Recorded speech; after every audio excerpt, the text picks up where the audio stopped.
Pengajuan ini disampaikan oleh Sekjen PDIP Hasto Kristianto serta hukum tim Ganjar Mahfud ke Mahkamah Konstitusi. Megawati menulis pendapat atau pemikirannya atas perkara perselisihan hasil pemilihan umum presiden dan wakil presiden 2024. Selain Megawati Soekarno Putri, amicus curiae juga diajukan oleh Indonesia American Lawyer Associate atau IALA.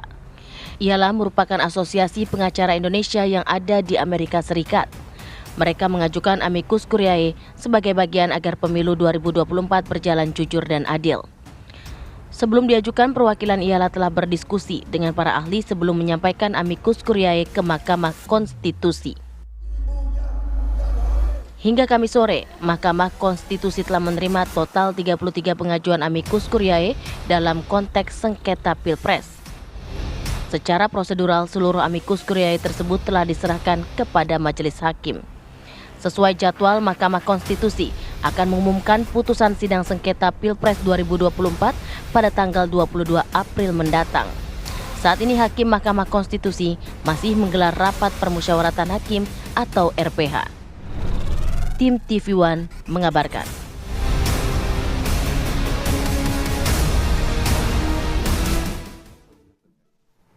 Pemirsa, jelang putusan MK pada Senin 22 April 2024. Saat ini sangat ramai adanya amicus curiae yang disampaikan ataupun diajukan oleh beberapa tokoh dan sudah saat ini lebih dari 30 yang mengajukan itu ya. 33 pengajuan amicus curiae. Kita sudah bersama dengan sejumlah narasumber pada pagi hari ini untuk membahas mengenai hal tersebut. Apa sih sebenarnya amicus curiae? Apa kemudian pengaruhnya? Nah, sudah ada bapak-bapak yang terhormat pada pagi hari ini. Ada Bang Mustafa Nahrawardaya selaku juru bicara Timnas Anies Mohaimin. Selamat pagi, Ada Bang Frits Edward Siregar, Wakil Komandan Tim Hukum dan Advokasi TKN Prabowo Gibran. Selamat pagi, Bang. Selamat pagi.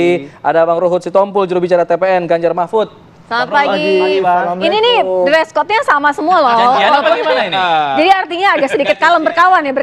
Ada satu lagi, ada Bung Kodari. Bung Kodari selaku pakar politik sudah bergabung melalui sambungan Zoom. Selamat pagi, Assalamualaikum Bang Kodari. Selamat pagi, Bang Kodari. Waalaikumsalam, selamat pagi. Masih kriep-kriep ya Bang, sudah seger ya Bang ya, pagi-pagi ya Bang. Baik, saya ingin ke Bang Tova dulu. Bang Tova, ada 33 nih, dari 01 berapa yang diajuin Bang sebenarnya? Pengajuannya ada berapa? Sebenarnya nggak ada yang ngajuin dari 01. Oke. Orang mengaku berkepentingan terhadap persoalan di MK, termasuk kayak sengkarut banget gitu sidangnya kan. Ada kejanggalan, mereka peduli ya kepada proses ini. Menguntungkan nggak buat 01? Belum tahu, tapi kalau dari isi konten yang saya baca ya menguntungkan. Jumlahnya nggak sampai 30 kalau dari 01 itu. Maksudnya yang mendukung ke petitum 01 ya, arahnya ke sana. Yang paling banyak di 02 10.000 kemarin pas jumpa pers. memang MK mengatakan menutup sampai tanggal 16. Ketika tanggal 16 itu kesimpulan dari ketiga paslon disampaikan ke MK. Tetapi kemarin juru bicara MK itu lebih progresif lagi. Sampai kapan pun akan ditunggu. Karena putusan terakhir itu tergantung pada mahkamah. Mana yang mau diakomodir, mana yang mau didengar, atau malah semuanya didengar. Ini kan tergantung mereka kan, bisa jadi. Bisa juga tidak. Tetapi ini fenomena yang fenomenal sekali, karena sebelum-sebelumnya pada Pilpres yang lalu, lampau-lampau, tidak pernah terjadi seperti ini. Apalagi ini banyak banget gitu ya Bang. Artinya ini masyarakat peduli terhadap masa depan demokrasi Indonesia yang konon ya, menurut banyak orang dirusak oleh sekelompok orang, dicoreng dengan tinta hitam. Oleh karena itu mereka peduli, ingin urun rembuk. Menyampaikan opini meskipun bukan perlawanan ya, tetapi menyampaikan opini. Siapa tahu kemudian itu didengar oleh majelis hakim. Kira-kira begitu. Kita dengarkan kalau dari Bang Frits sendiri Bang, katanya paling banyak juga dari 02 yang mengajukan amicus curiae. Kalau kita kan melihat bahwa amicus curiae kan adalah pendapat dari masyarakat atau sebuah organisasi yang merupakan sahabat pengadilan. Tapi kan kita harus bisa melihat bahwa indikatornya adalah orang yang tidak memiliki kepentingan dalam partai politik. Iya kan? Tapi kalau orang yang mencalonkan kemudian menjadi sahabat pengadilan juga susah gitu loh. Karena memang menjadi bagian ataupun memang menjadi pihak dari sebuah permohonan. Siapa maksudnya Ibu Mega? Ya, saya sih melihat bahwa kalau Ibu Mega kan disebut sebagai sahabat pengadilan misalnya. Meski saya merasa Ibu Mega lebih cocok sebagai sahabatnya Ganjar Mahfud gitu loh. Kan beliau kan partai politik gitu loh kan beliau menjadi peserta. Tapi terlepas daripada itu kan ini merupakan bagian daripada proses demokrasi kita. Kalau orang masyarakat mau memberikan pendapat kepada sebuah proses pengadilan sebagaimana sudah pada disampaikan. Ya, katanya ada yang dicoreng jadi masyarakat mau melaporkan. Apakah kemudian itu akan dipergunakan sama hakim atau tidak? Biarkanlah masyarakat dapat menyampaikan itu kepada pengadilan dan kami mendukung proses itu. Bukankah itu proses daripada sehingga mahkamah terbuka dengan semua masukan.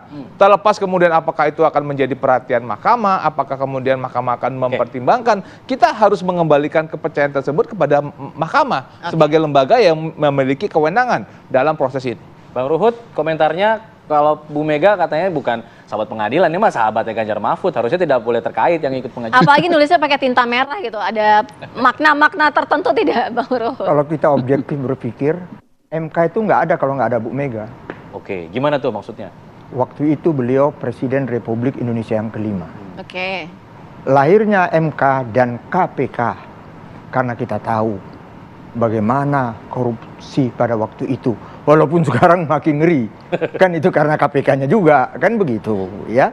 Begitu juga MK, Mahkamah Konstitusi, di mana Undang-Undang 24 tahun 2003 itu kan beliau presiden, ya. Sampai di mana kantor MK itu juga Ibu Mega yang nyari. Oke, jadi nanti artinya pernyataan Bu Mega akan sangat ditunggu. Apa sih yang mau disampaikan nanti? Jadi bangsa yang besar, bangsa yang menghormati sejarah. Jangan lupakan Ibu Mega kalau bicara sejarah. Oke. Kan itu. Jadi dia sebagai sahabat pengadilan siapa aja boleh kok. Udah bobo sejarah nih. Oh, sejarah harus. Harus kita bawa. Baik. Dan kebetulan ini kan yang pada kebakaran jenggot saya bisa mengerti. Karena khawatir dibatalkan. Tapi pengalaman saya. 2 periode DPR, saya lawyer daripada DPR di MK. Banyak loh yang dibatalkan oleh MK. Tadi nanti akan kita bahas ya Bang. Iya, ini kekhawatiran itu. Nanti kita juga akan tanyakan kepada Bang Kodari ya. Tapi kita harus jeda dulu, kita cooling down dulu ya. Usai jeda kita kembali.